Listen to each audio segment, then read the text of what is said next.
Hello YouTube, this is Grow It Build It, and today I'm going to be growing some black-eyed Susans, and these are the biennial version.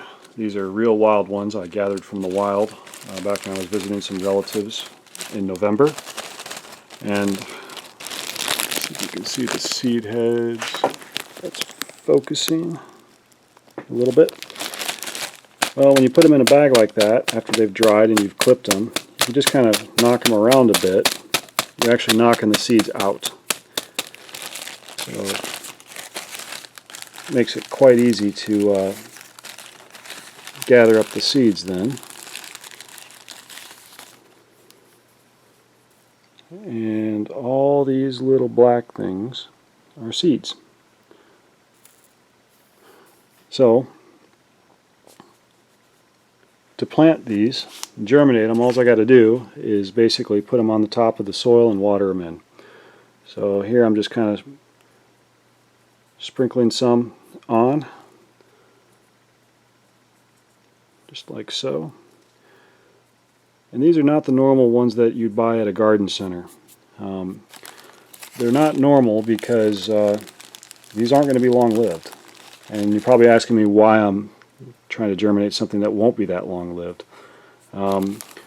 My reasoning is they don't get as big and bushy, they don't take up as much space, they can act as an accent rather than a dominating thing. So it's kind of like a background color, not a in-your-face overly strong planting. And it should self-seed pretty well. So it doesn't get very tall, it's not going to dominate anything, it's still going to bring in the butterflies and the bees and all that good stuff. But by and large though, I should be able to have its own self-sustaining population thereafter. So I don't ever have to worry about dividing it, trimming it back, pruning it, nothing. It's just there. So that's kind of some of the benefits of it. That should be good enough, I would hope. So I'm just going to press these into the soil a little bit and give them a drink, and it should be done. So officially this should be a biannual or a very short-lived perennial. But this is the best kind of seed to use because it's free.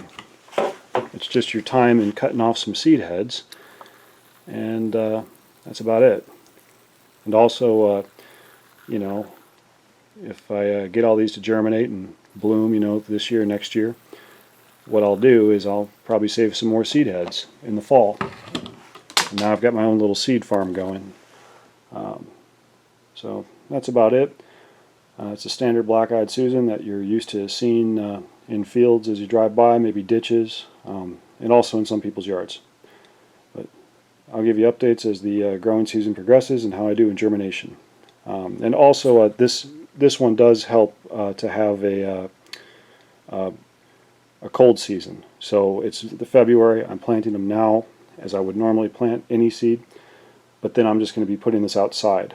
I do have a little video up showing you how I do it with a plastic dome with holes poked in it and duct tape and twine and all that. But that's all for now. Thank you very much.